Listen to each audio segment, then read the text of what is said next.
We are a part of the Mental Health News Radio Network.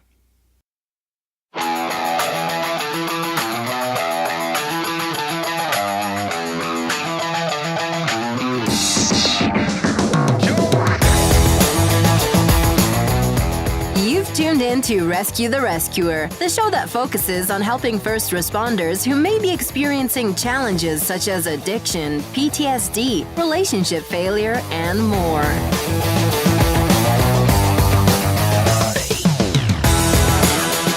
We use stories of struggle and recovery to highlight successful survival strategies for those in this powerfully stressful field of work. And now, here's your host, Stephen Kavalkovich. Hey everyone, this is Stephen. Thanks for joining me on the show. I'm a former paramedic in long-term recovery from addiction and post-traumatic stress disorder. I've created this podcast to help others who may be experiencing a story similar to mine find a path beyond their problems and towards a life that they deserve. Before we get started with today's episode, let's hear this short message from one of my supporters. I recently read an article that said 81% of Americans would like to become a published author. Chances are you might be one of them, right? I know I am. So what's stopping us? Writing and publishing a book takes a lot of work, can be a pain, and is expensive too, right? Not anymore. For my next book project, I've teamed up with Hassle-Free Books. They're making it easy for me to become an author. They're removing a lot of the fuss and struggle and making it smooth and simple. And it's far more affordable than you could ever imagine. Go to hasslefreebooks.com and use promo code RESCUE to receive a 10% discount off any book project. Get started right away and become a published author in as little as 45 days. That's hasslefreebooks.com. Promo code RESCUE. All right, thanks again for joining me, and let's get started with today's show. Welcome back to another episode of Rescue the Rescuer. I have a wonderful guest that I'm excited to talk to today. We've already spoken once on the phone, and I'm excited to bring him on. I actually found him by the power of social media recently, and I love what he's doing. I love that he's really taking his own experience working in the fire service, but also doing what he's doing as far as firefighters and first responders. It seems like it's specific to firefighters. So I've got Jeff Dill. He's the founder of the Firefighter Behavioral Health Alliance. And he's got a really interesting story about that, just, the creation of that program, and also just what he's doing as far as advocacy for the well-being and health of firefighters and other first responders. So without further ado, I got Jeff on the line. Jeff, how are you? I am doing well, sir, and thank you. I'm honored to be on your show, and I appreciate it. How are you doing? I'm doing awesome. Been a busy day working advocacy, interviewing people, and just kind of fulfilling the mission that I've kind of been. I look at it like this: I was spared for a reason, and now I every day I wake up with the fire inside of me to keep pursuing the purpose of reaching people and trying to break down the walls of misunderstanding and stigma when it comes to the mental health of people in this profession. So, well, let's get into it. Let's go first with what exactly is the Firefighter Behavioral Health Alliance? What is that? Well, it'll probably take longer than what your show affords. Sure. But I will give you the Reader's Digest summary. It's an organization I founded in June of 2011. And we're a little small non-for-profit. We have 3 other instructors, and my wife, she does about 90% of the work. She volunteers her work for us. And I travel across the United States and Canada, about 130,000 air miles every year. Fire departments and EMS organizations, EAP programs, employee assistance programs, they bring us in for workshops. And we are the only organization in the United States that tracks and validates firefighter and EMS suicides. Now, we discuss many other things because a lot of it results from addictions and depression and post-traumatic stress. and sleep deprivation, and so many other behavioral health and mental health issues. But when it comes to the suicide, we're the only ones that track and validate it. And as of this date, here, in September here, we have validated 1,045 of these tragic events. And the whole process begins off our website, where on the front page, either firefighters or family members or fire chiefs, EMS chiefs, they fill out a confidential report that they can find, and it's submitted. Well, when we receive it, we do not know where the email comes from. The emails are scrubbed, and we have never used names, and we have never used organizations unless family members have contacted us and say, hey, please, use our loved ones' loss to help educate about behavioral health and suicide prevention awareness. But I have personally spoken to about 980 fire and EMS chiefs and heard the stories of our brothers and sisters and why they took their lives, the methods and reasons behind it, and we use that all for our 7 different workshops. Wow. I kind of want to step back a little bit to something that struck me is you said as far as of today, reported and numbers that you have is, what was it, 1,045 suicides? Correct. And what time frame is that? Well, that's a great question, because our earliest one is 1880 documented. Remember, I said 1,045, and I've spoken to 980. The difference are many have been documented through newspapers that clearly state that it was ruled a suicide, or family members have sent us death certificates. But when we start looking at the numbers and the graphs, a lot of them have now. I would say about 85% have been from about 2000 on. Okay, so a good majority of them in the last 16, 17 years or so. Correct, and a higher amount in the most recent years, because I believe more and more people are now knowing about FBHA, and more are talking about behavioral health and suicide within the first responder world, especially fire and police and EMS. But for us, and I remember our first 4 workshops were in December of 2011 for the Philadelphia Fire Department. And, there wasn't hardly anyone talking about suicide, especially PTSD. It was all restricted to the military. And now as we sit here today, you cannot go anywhere without articles or workshops, conferences directed towards behavioral health for first responders. Well, it's really interesting because, hearing that, I mean, like you said, like it's becoming more and more in the spotlight, yet at the same time, there's such a dichotomy because there's still such a closed door code of silence policy when it comes to addressing it on a whole, as a general statement, Oh no! Believe me, I know that, and this will be me just standing on my little my little stool here and procrastinating about how it's difficult for a little non-for-profit ourselves to survive, because the major fire manufacturers don't want to support anything regarding suicide. And I've had major manufacturers tell me to my face, hey, we love your mission, Jeff. We love what you're doing, but we can't support it because suicide's a negative. And you look how society still views those that complete suicide. Right. They it's generally viewed as, oh, they're just weak or they're selfish. And right. And I mean, I've thought that myself, and I've also been suicidal myself in my past. And coming out of it now, sitting on the other end of it, I look at it and say, like, did you ever stop to wonder that maybe it's that attitude is the reason people complete it, because they feel so isolated and alone and judged and criticized because of the struggle, whether it be a failed suicide attempt or just talking about it, or winding up, like say you're a first responder or firefighter, and I just had an interview about 2 hours ago with a clinician who's we just did her interview, and we're talking about how the term brotherhood seems to be synonymous in the fire service, but I tend to wonder, do people really understand the meaning behind that word? No, and it's difficult. I speak a lot and I write a lot about what we call cultural brainwashing within the fire service, especially, and that is, for my definition, is we put this uniform on. This is how we are supposed to act, and that's brave, strong, courageous. Give help, don't ask for help.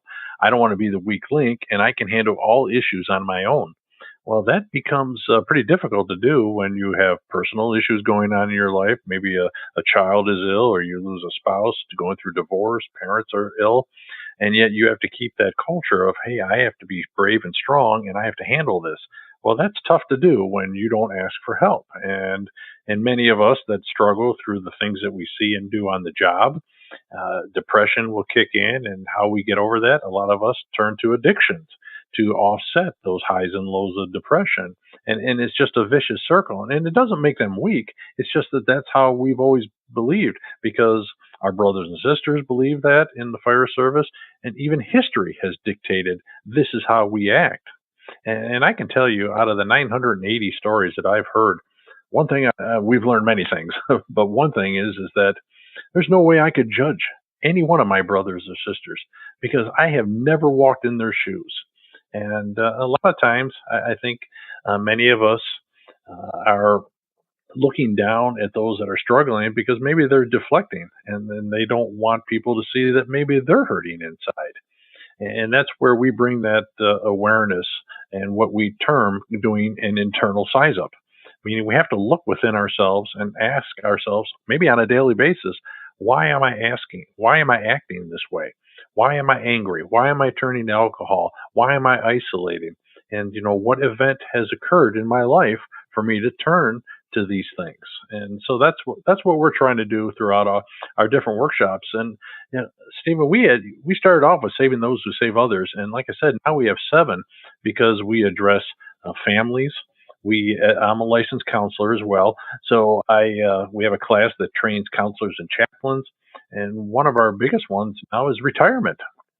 We track retirees that have taken their lives.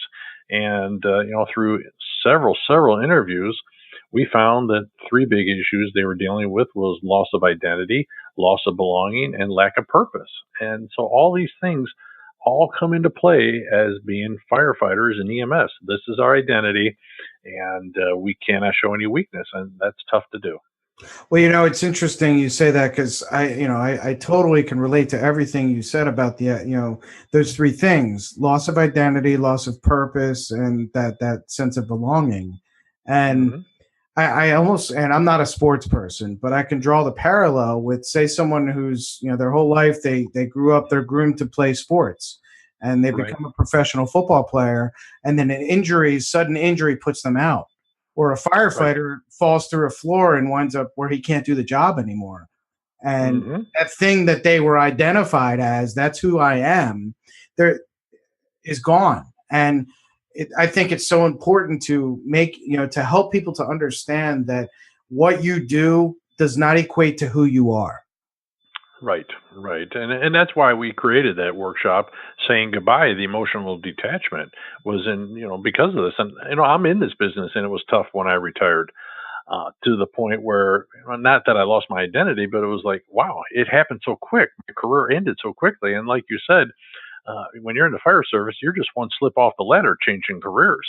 And if we're not preparing for this starting in our academy years, how do we prepare for this? And that's why we introduced that workshop. We discuss all those issues. Yeah, exactly. I mean, for me, if you're familiar with my story, one day I'm on an ambulance Hmm. or a paramedic unit, and I share it openly. I'm not ashamed to Right. share it. I showed up high. I was high on Hmm. drugs, and Right. I came into work that day in a uniform, and I'm lucky I didn't leave in handcuffs. But I left, and I never got back in a unit again. And suddenly, it was all gone. Right. And And right. and and there were people that I worked with as fellow providers that I'd worked with for years, that suddenly I was completely cut off from that community. Hmm. Right. And it was only until back this spring, when my story was posted up on facingaddiction.org, I've shared it in all the Facebook groups and local, paramedics in New Jersey and whatnot. And I heard from fellow coworkers that I haven't spoken to in 3 years. And they were like, Right. I didn't know what happened. I just assumed you quit. And, I had no idea. Or I got the other response was I knew you were struggling and I didn't know how to help you. And And, and that's a common response because, as you know, we didn't have any training in the EMS world and the fire world on behavioral health. no, It's all new to us, and that's why when I get calls from firefighters who are struggling, they say, "Well, my chief never did anything." Well, we can't judge because how do you know what type of training they probably never received on behavioral health?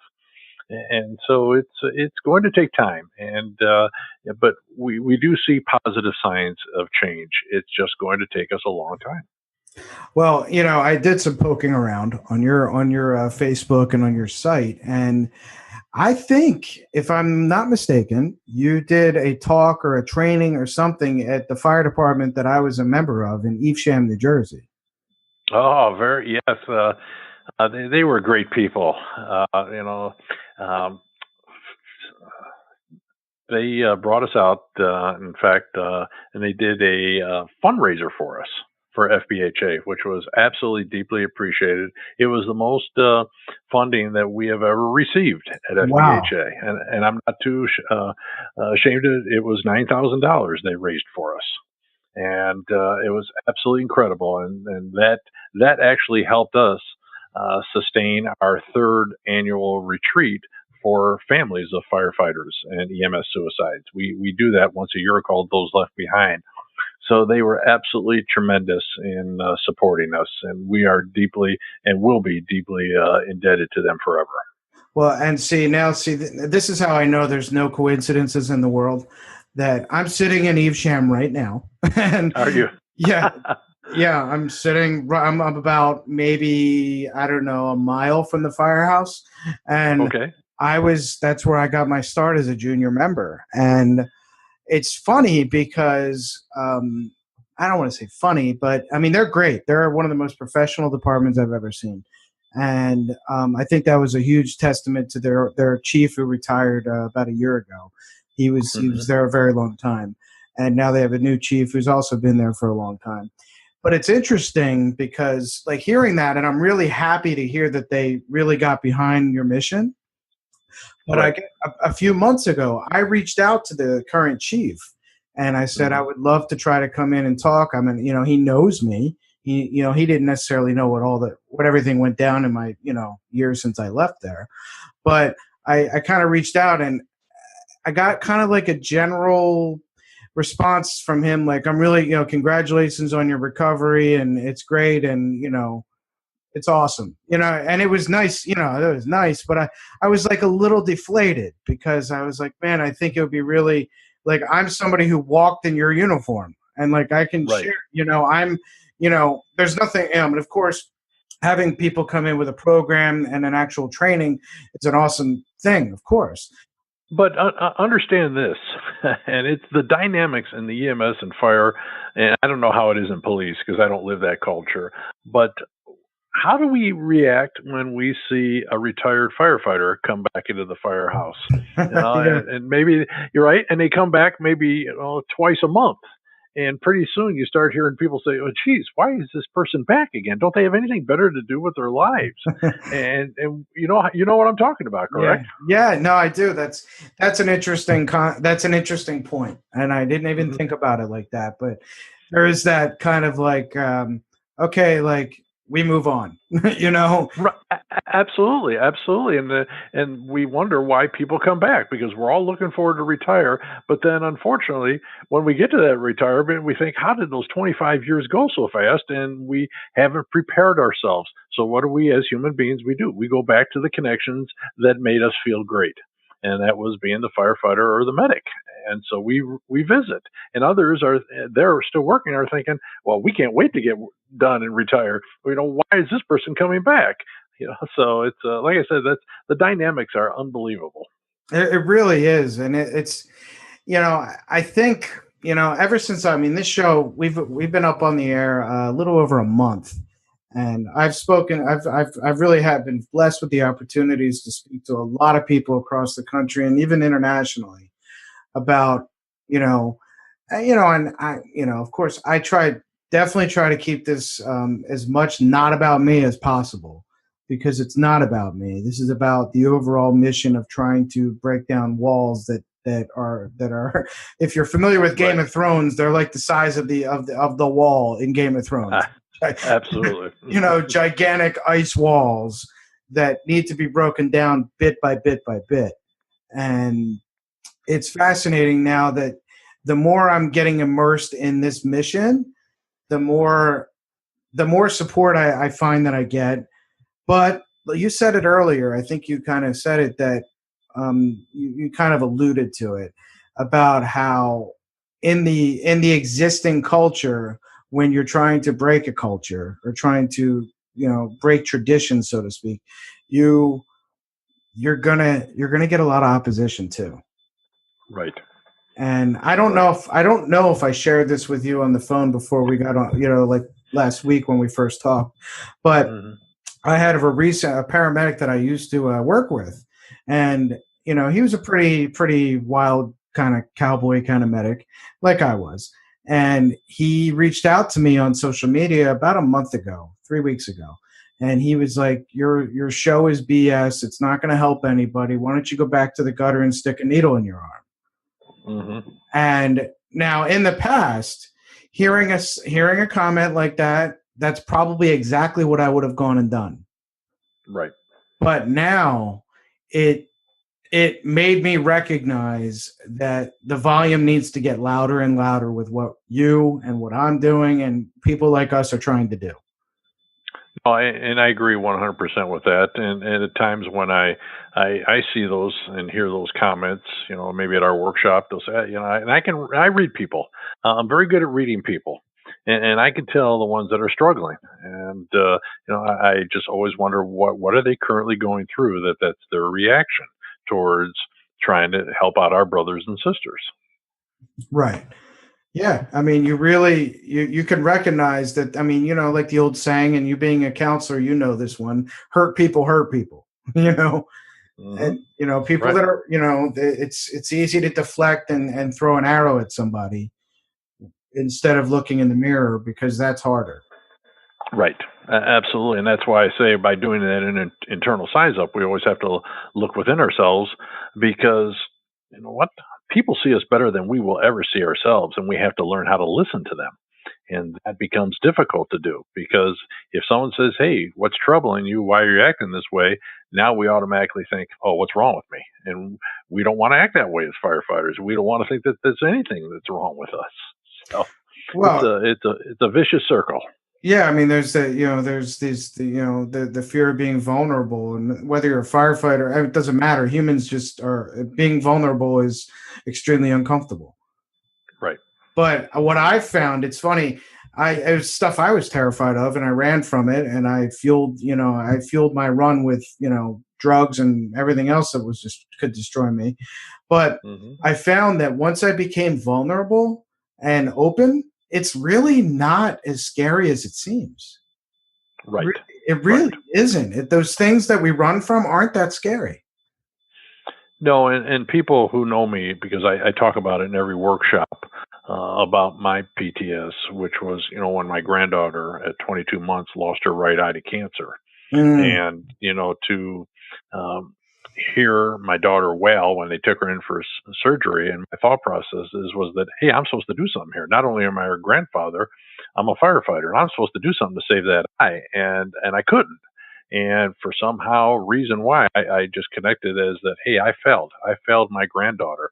And it was a struggle, to watch the videos of her playing around before her surgery. I would watch it, a couple times a night and just sat there in tears.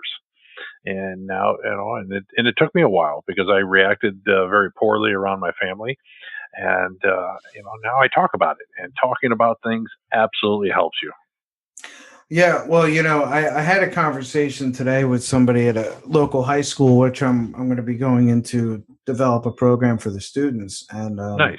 I was really excited about it. And me and this woman were talking, and I said, I was working at a treatment center, a drug treatment center in South Florida, just over a year ago. And this girl comes in and she's, very resistant. She's a young girl. You could tell she's, argumentative and not wanting to conform to the policies and the rules of the program and whatever. And one day I go into her room to check her, do the bed checks and make sure she was where she was supposed to be. And I could tell there was something different. And I said, "Hey, listen, when you're ready to talk, why don't you come out and talk to me?" And she's like, "I'm fine. I don't want to talk to anybody." And I'm like, "Okay." Mhm. So about 10 minutes later, she comes outside and she goes, "So what did you want to talk to me about?" I said, "Well, I didn't really want to talk to you about anything. I wanted to hear what you had to say." And she goes, "What do you mean?" I said, I looked at her in the eyes and point blank said to her, "So tell me about what happened when that person molested you." And now I don't know this person at all. And Right. she broke down like in tears and said, "How did you know?" I said, "Because I've been there. That's how I Mhm. know." And Right. she was like, and she shared the situation with me, which is what I thought it was. And she said to me, "I've never shared that with anybody in my life." And I said, "Well, you know what the cool part is? Now it's not now you're not carrying it anymore. And it's not going to weigh you down anymore because you got to unload it a little bit." And that was a year and a half, a little over a year ago. She's doing fantastic today. Excellent, excellent.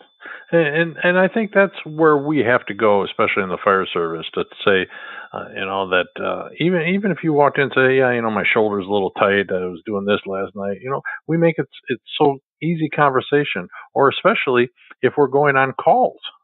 And what do we do as first responders? We're trying to find out and assess everything that's going on with that patient. And we'll go in and "Ma'am, we've been called for a possible overdose. Was it your intent to kill yourself? We see the empty pill bottles. How many pills were in there? Did you take alcohol? How long ago?" And yet, when we know one of our brothers or sisters are struggling, we find it difficult to have that type of conversation. Yeah, it's really interesting how we're so good at going out into the world and helping complete strangers, but there's this wall that goes up when it comes to helping each other. Hmm. Right, And right.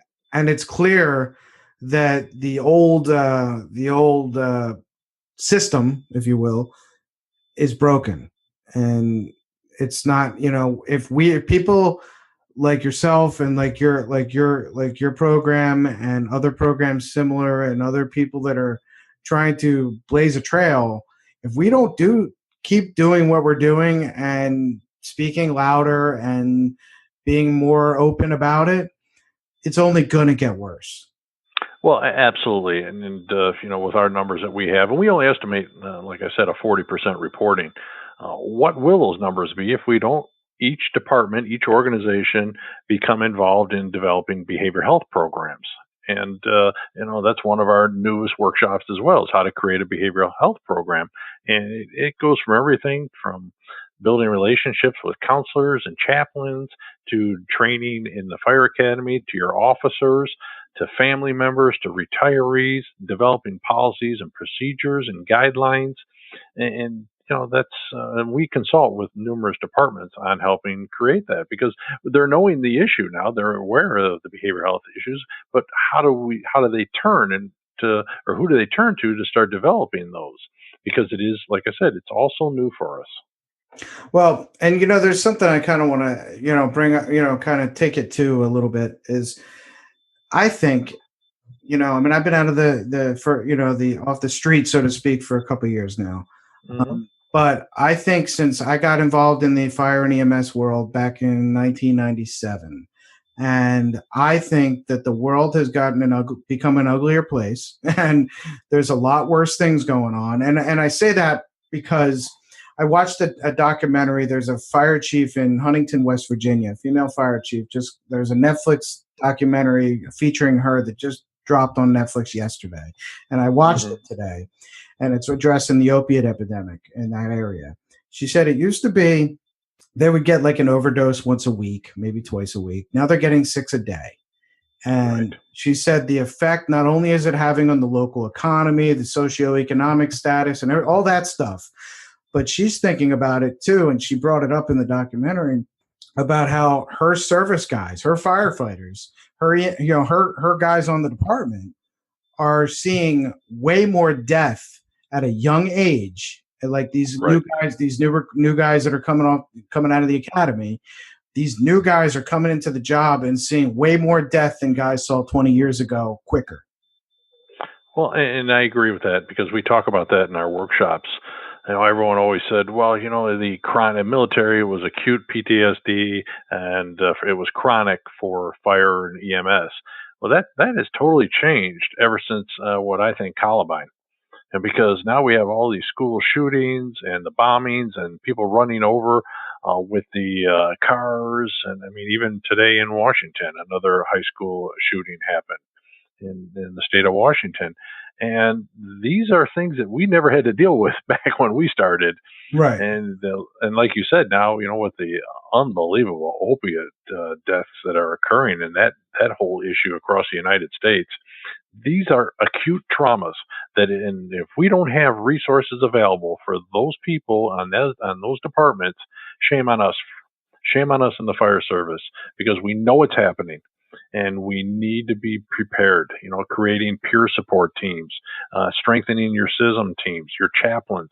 These are all resources that we can do and to help out our members because no one is immune. It doesn't matter if you're volunteer, career, and that's what we've noticed with our data, those that have taken their lives, that there's no discrimination. It can be career, volunteer, city, suburban, rural, fire, EMS, male, female, ranks, ages. There's no discrimination, and every organization has to be prepared.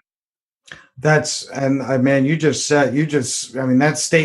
said it all right there, and I mean, whether it be PTSD, whether it be addiction, whether it be relationship failure, whatever it is, it's not about knowing better. And that's one of the biggest things that I drive it home whenever I speak to anybody, is because I look at my personal experience. Now, I've had many people say, well, you were a trained paramedic. What do you mean you didn't know better not to put heroin in your body? Well, hell yeah, I knew better. I was trained better. I gave Narcan to 1,000 people, but I still did it. And it's not because I'm stupid, Right. And right. It's not like I missed the boat there. I sure knew about it being, it's a lot bigger than just say no or, oh, didn't you know? Or didn't, it's so much deeper than that. And you even have to look at what's happening currently. FBHA has been contacted by a couple fire departments because their members are struggling with the numerous amount of rescues and the amount of work that they're doing down in the Texas area. Yeah. And now we know what's going on in Florida. I mean, these change the dynamics of departments and the way the personnel will act for the rest of their careers unless we take care of them with proper resources and offering, behavioral health programs. Well, I was really inspired when the hurricane hit Houston, because I heard the Houston police chief do a press conference. I guess one of his police officers was trying to get to work, and he wound up dying on the way to work. Right. Right. And I believe the funeral was today. Right. Mm-hmm. Well, what I heard about, obviously, I was completely heartbreaking. What I love to hear the chief say is, listen, we are going to be addressing the mental health of our people, and he said it in the middle of a crisis, right? Because he saw that we can't just go and fight the fires and rescue the people. That's not enough. That's great for the people that we're helping, but what about our people? No, and absolutely. I mean, the one fire chief who called me said, Jeff, he said, we run about 300, 400 calls, or a volunteer department, 300, 400 a year. But this past week, we've done over 800 rescues. Well, he said, and I know my people are struggling. And that is where, like I said, wouldn't it be nice to have those counselors? And this is the issue that we're seeing. We know the IFF and several others have peer support teams that have responded. New York City, the counseling service unit, they have responded to many disasters to help out those responders, because it's tough when you lose your home and it's traumatic, and they have counselors there. But when you have a firefighter or EMS going from house to house, street to street, and that is just overwhelming. And we need, like I said, it wouldn't it be nice to have all that prepared, where you have 100 counselors and chaplains ready at to say, hey, we're here for you firefighters.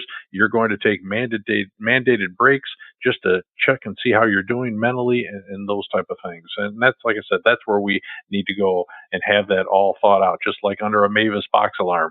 This is the response team of counselors and chaplains.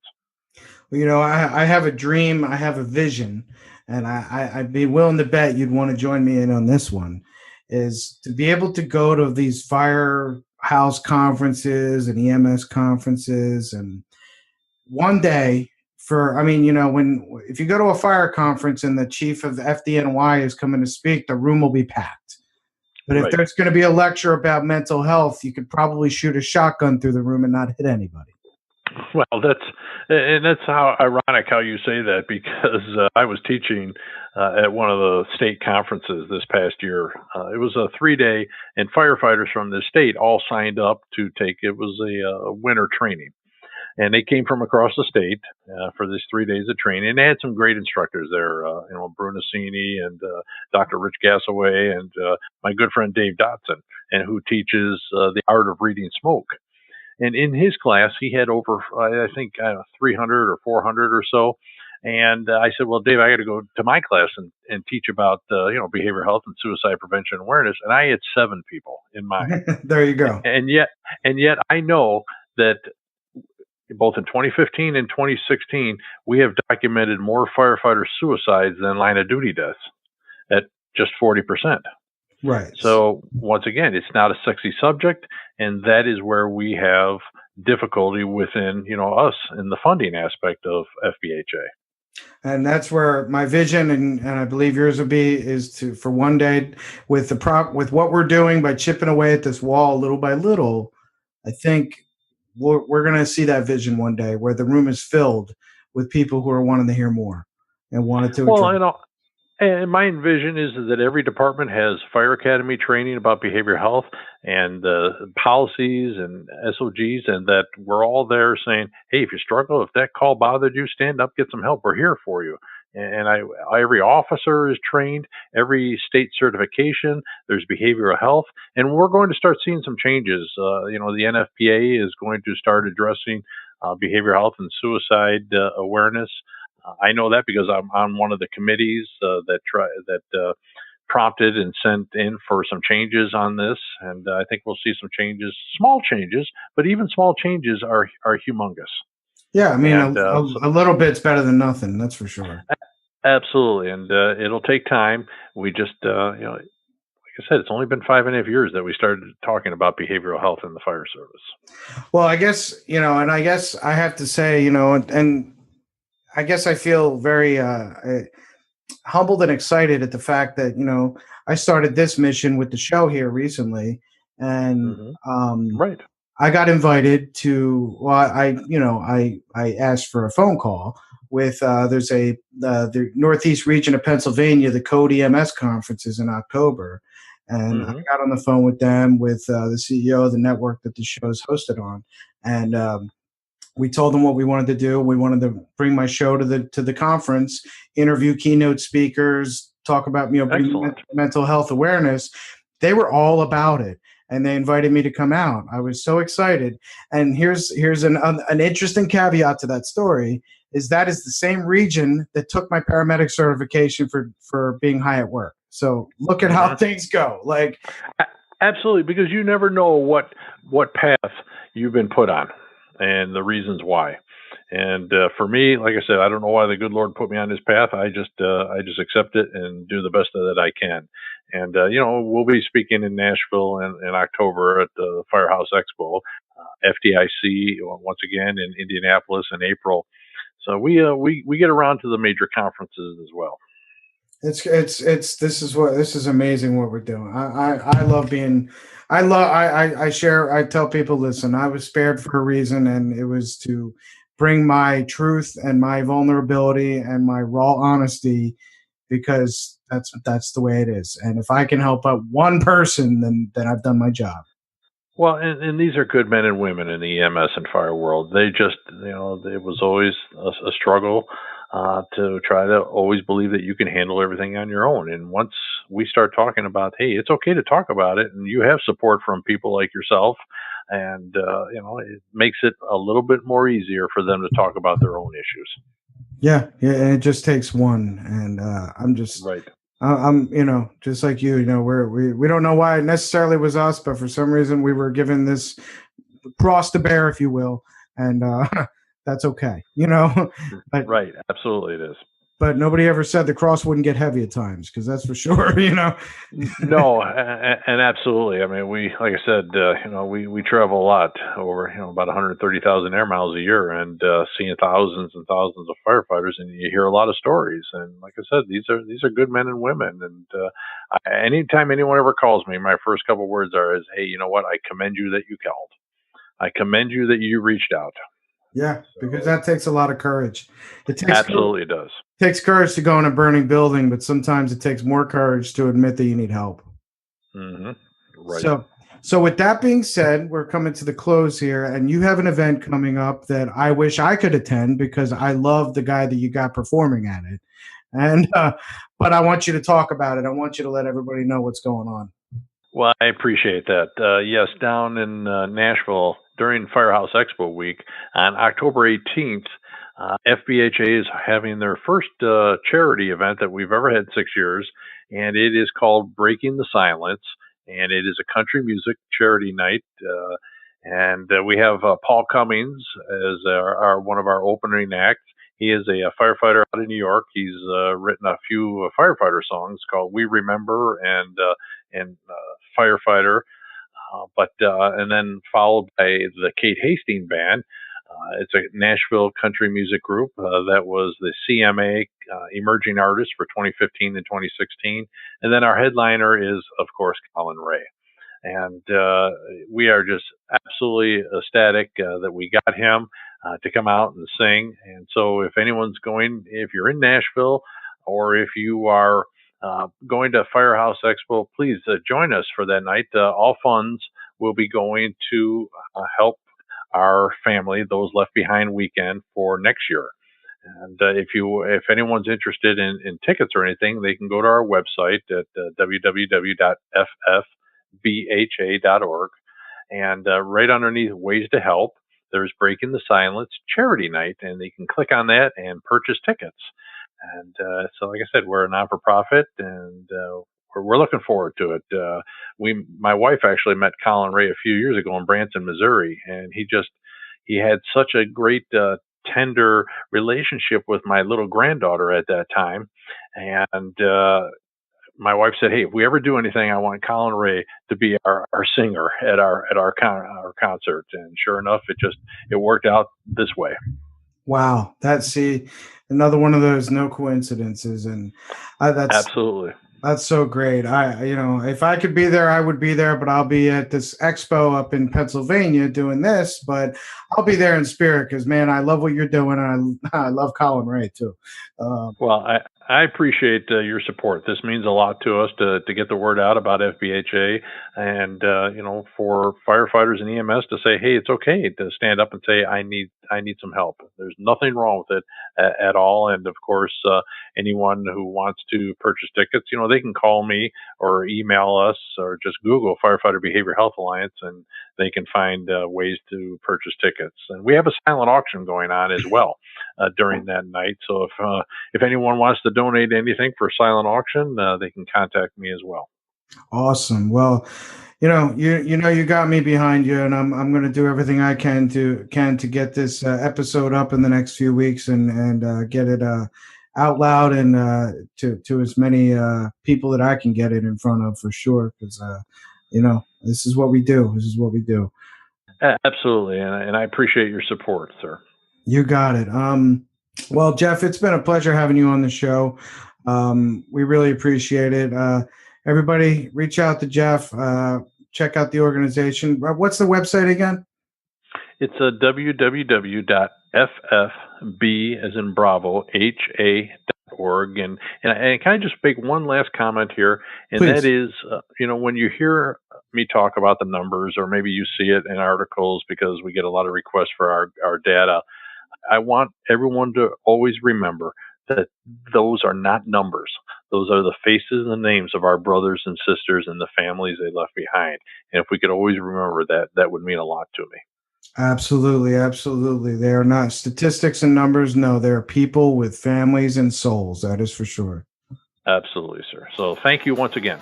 Dude, thank you so much. This has been another awesome episode of Rescue the Rescuer. We'll talk to you soon.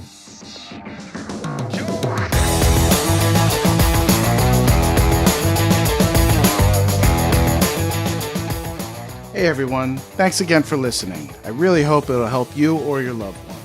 If you get a chance, I really would appreciate it if you could head over to iTunes and Apple Podcasts and leave a review.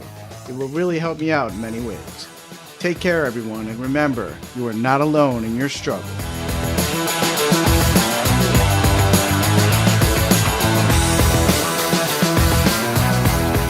I want to give a big shout out to one of our supporters, the Addictions Academy. The Addictions Academy is the world's foremost accredited trainer of addiction coaches, addiction counselors, interventionists, and international master addiction coaches, offering on-site training at your rehab or facility, live virtual classroom webinars, or on-demand classes covering an extensive availability of courses and certifications. Check them out at theaddictionsacademy.com or call Dr. Callie Estes and her team at 1-800-706-0318.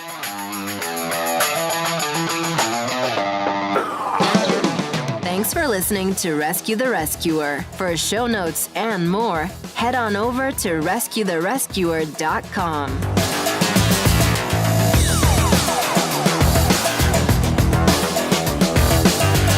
We are a part of the Mental Health News Radio Network.com.